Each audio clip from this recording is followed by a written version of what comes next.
The Trap Springs commander Kraxtor stood motionless on the obsidian bridge of his flagship, the Vorthak dreadnought Absolute Dominion. His 6 arms folded across his crystalline chest armor as he surveyed the tactical display before him. The holographic projection showed 20 Vorthak warships arranged in a perfect sphere formation, each vessel a testament to 3,000 years of conquest. The trap had been set perfectly in the Sigma Draconis system, right along the primary shipping lane that connected Earth's outer colonies to their homeworld. The Vorthak Empire had ruled over 63 species across the galactic spiral arm. Each civilization had fallen the same way. First came the ambush, then the demonstration of overwhelming force, and finally, the inevitable surrender. Kraxtor had personally overseen the subjugation of 12 species during his military career. His method never failed. Fear was the universal language that all inferior species understood. His lieutenant, Sub-Commander Vexara, approached with measured steps. Her purple scales shimmered under the bridge's bioluminescent lighting as she delivered her report. The prey vessel would arrive within the next solar rotation. Intelligence confirmed it was a human exploration ship designated UES Pioneer. The vessel carried scientific equipment and a crew of 42 humans. Their manifest showed no military personnel aboard, only researchers and engineers heading to establish a new deep space observatory. Kraxtor's mandibles clicked in satisfaction. The humans were still new to faster-than-light travel, having achieved the technology merely 50 Earth years ago. They had spread quickly across nearby systems, establishing colonies and research stations with remarkable speed. But expansion without military might was foolishness. The Vorthak had been watching, studying, waiting for the perfect moment to add humanity to their collection of servant species. The bridge crew of 200 Vorthak warriors stood at their stations, each one a veteran of multiple conquests. They had rehearsed this operation dozens of times.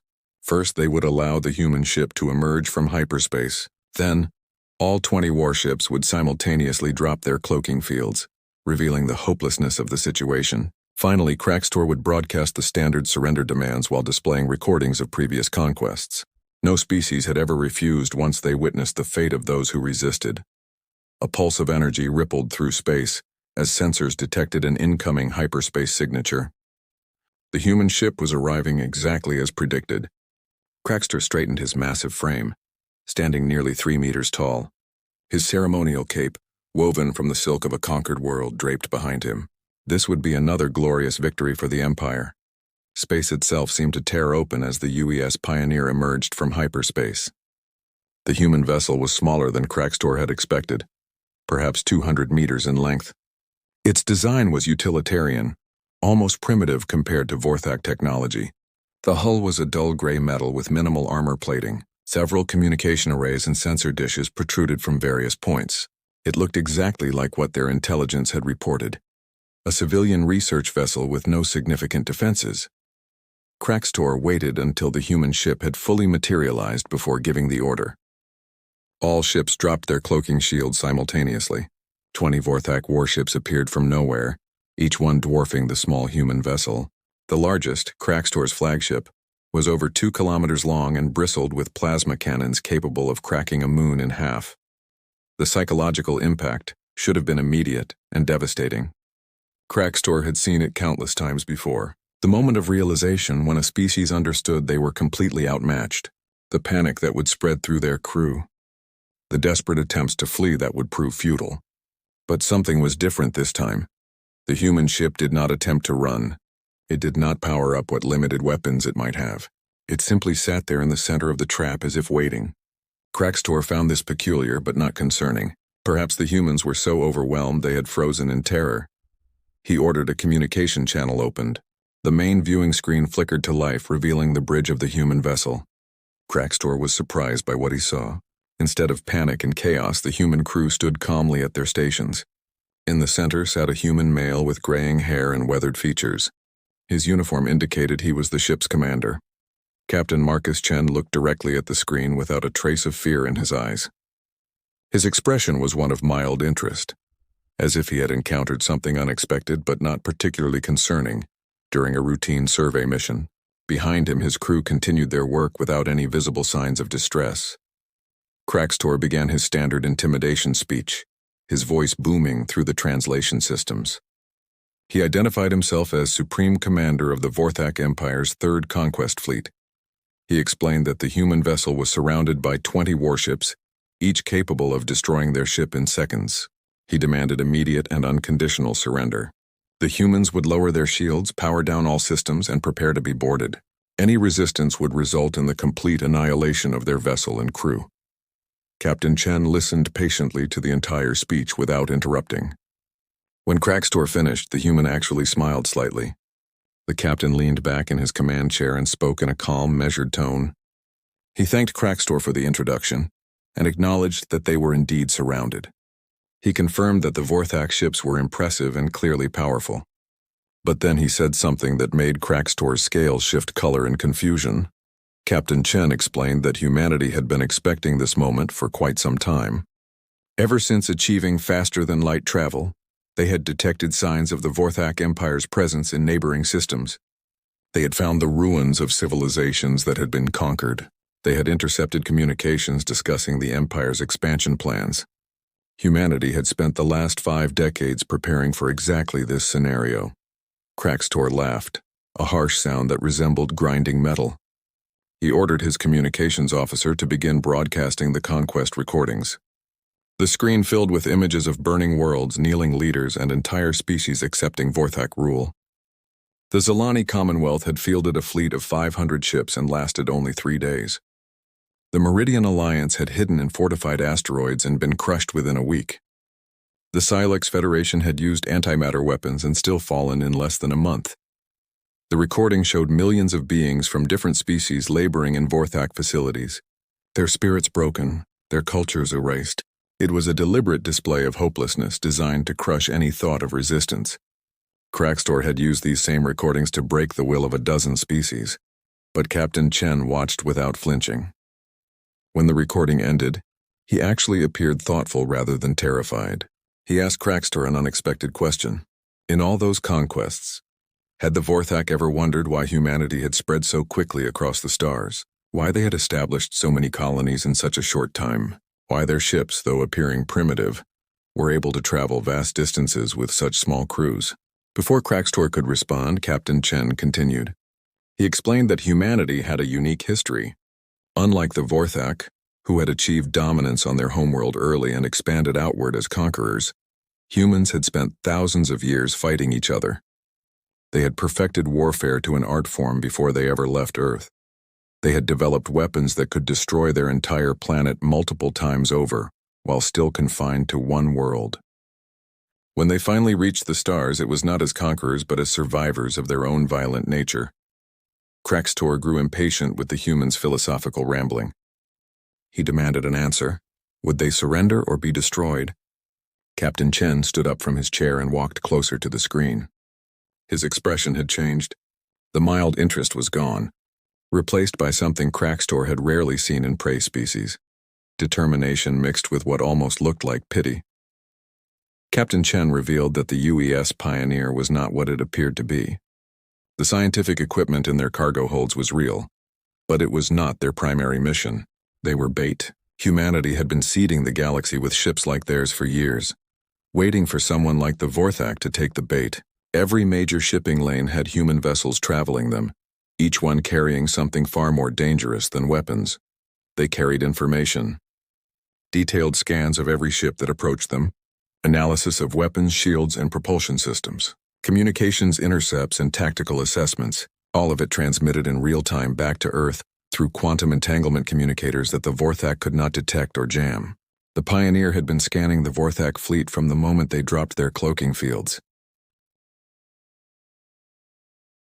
Crackstor's scales darkened with rage. Even if the humans had scanned his ships, what did it matter? They were still one small vessel against 20 warships. Their death would serve as a warning to the rest of humanity about the futility of resistance.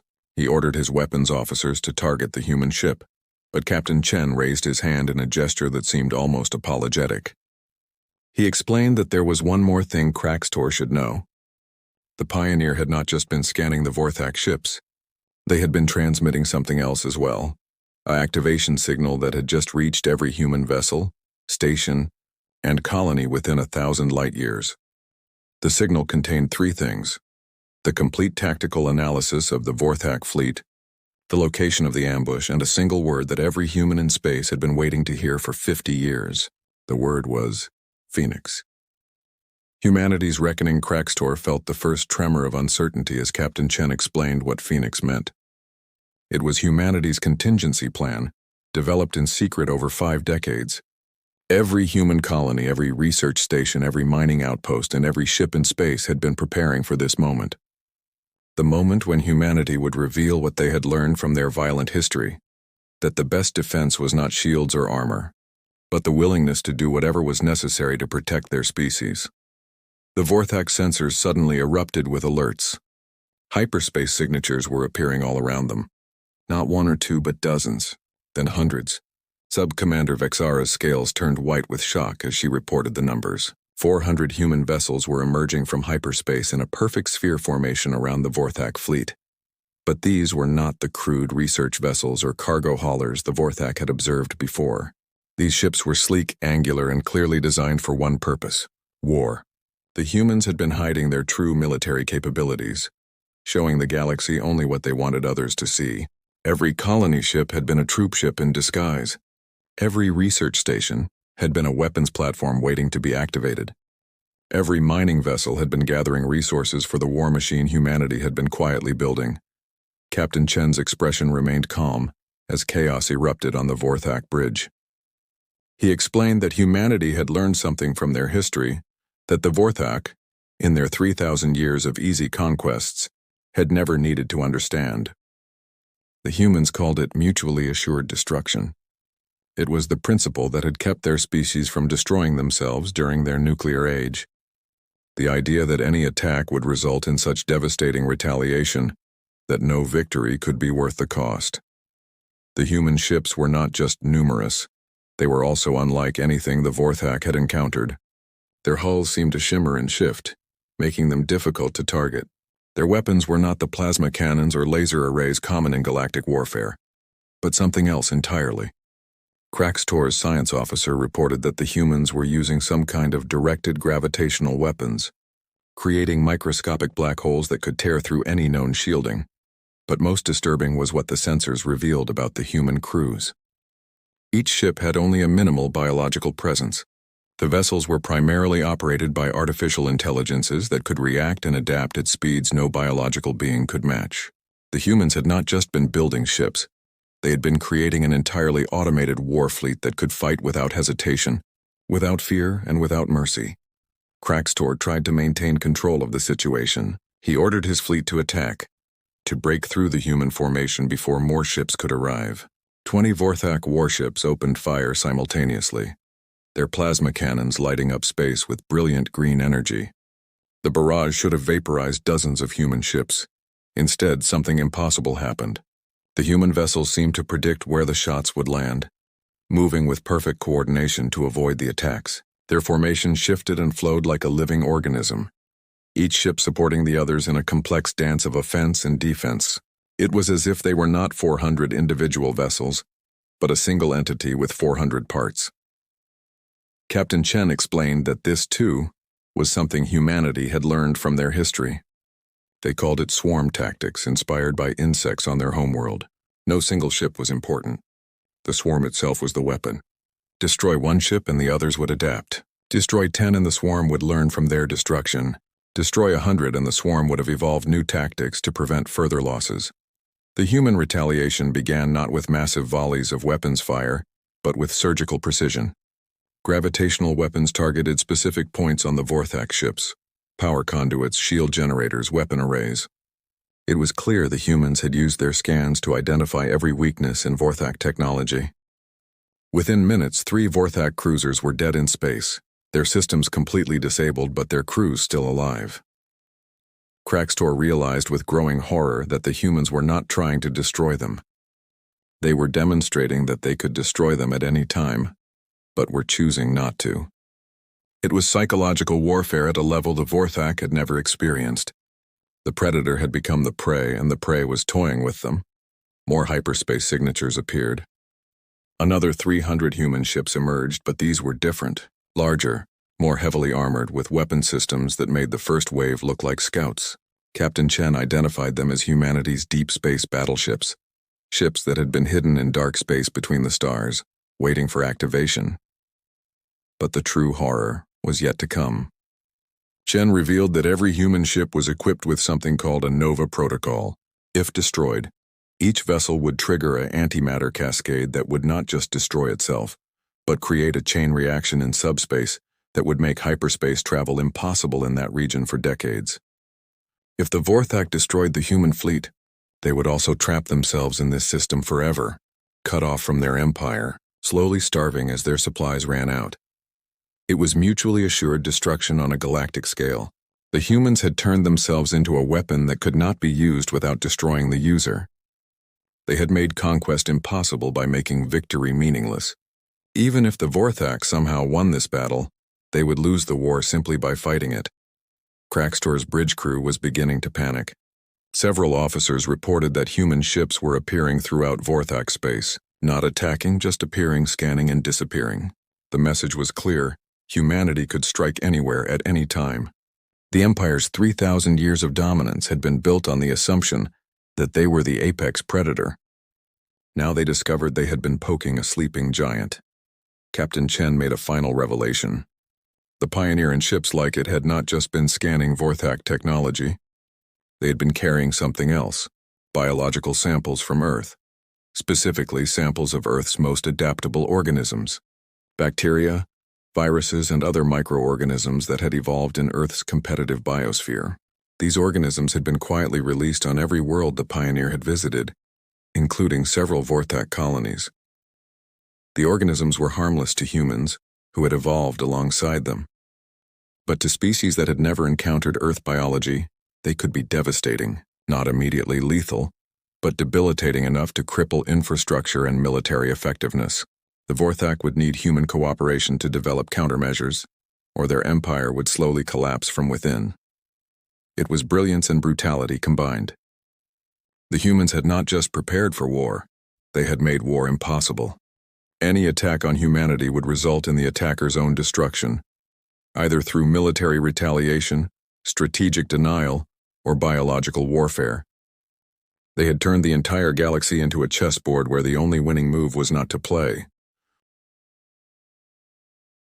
Crackstor found himself in an impossible position. His fleet was surrounded, outgunned, and outmaneuvered. His empire was potentially infected with Earth organisms. His technology had been completely analyzed and countered.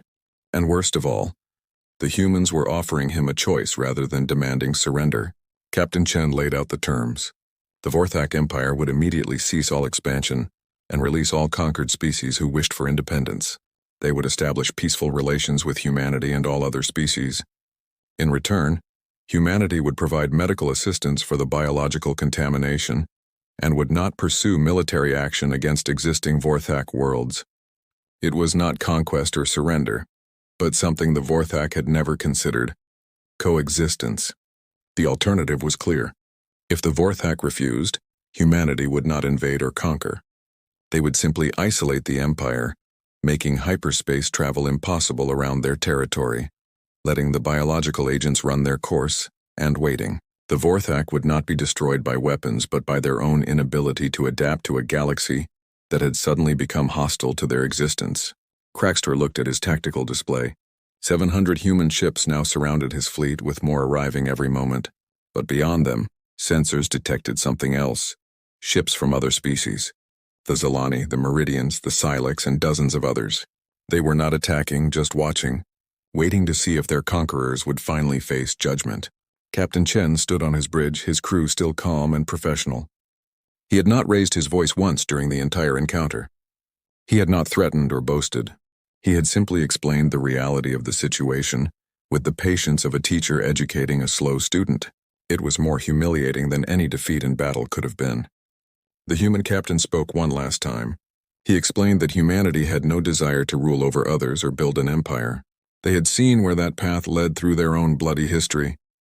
They wanted to explore, to learn, to grow alongside other species as equals, but they would never allow themselves or others to be enslaved. They had learned that freedom was worth any price, even mutual destruction. Crackster understood now why the humans had spread across the galaxy so quickly. It was not expansion, but preparation. Every colony was a fortress, every ship a weapon, every human a soldier, whether they wore a uniform or not. They had turned their entire species into a deterrent against exactly this moment. The commander of the once mighty Vorthak conquest fleet looked at his options and found none that led to victory. For the first time in 3,000 years, the Vorthak Empire had encountered something that could not be conquered through force. The humans had not defeated them with superior technology or greater numbers. They had defeated them with superior strategy and the willingness to sacrifice everything for freedom. As Crackster gave the order for his fleet to stand down, he realized the great irony of the situation. The Vorthak had ambushed what they thought was a helpless research vessel, expecting easy surrender. Instead, they had triggered the awakening of a species that had spent its entire existence preparing for war, even while hoping for peace. They had expected to add humanity to their collection of servant species. Instead, they had freed the galaxy from their tyranny. The stars themselves seemed to burn brighter as hundreds of human ships powered up their engines, not to attack but to escort the Vorthak fleet back to their space. It was not a retreat or a defeat in the traditional sense. It was something far more profound. The end of an era where might made right and the beginning of an age where even the smallest species could stand tall if they stood together. Captain Marcus Chen sat back in his command chair as the Vorthak fleet jumped to hyperspace. The Phoenix Protocol had worked exactly as planned. Humanity had revealed its fangs not to conquer but to protect. They had shown the galaxy that they were not prey to be hunted, but guardians who would burn the stars themselves if necessary to preserve freedom. The UES Pioneer resumed its original course toward the Deep Space Observatory site. In a few hours, they would begin setting up the equipment they had been carrying all along. Because despite everything that had just happened, despite revealing their military might to the galaxy, the humans were still what they had always claimed to be: explorers, scientists, and dreamers. They just happened to also be the most dangerous species in the galaxy when threatened. As the human fleet dispersed back to their hidden positions, a message was broadcast on all frequencies in every known language. It was simple and clear. Humanity stands with all who seek freedom. We do not conquer. We do not enslave. We protect. Any aggression against any peaceful species will be met with the full might of the human alliance. The stars burn as witness to this promise. The galaxy would never be the same again. The ambush that was meant to subjugate humanity had instead liberated hundreds of worlds. The stars did indeed burn with retribution, but it was not the vengeful fire of conquest. It was the brilliant light of freedom, spreading across the cosmos like a wildfire that could never be extinguished.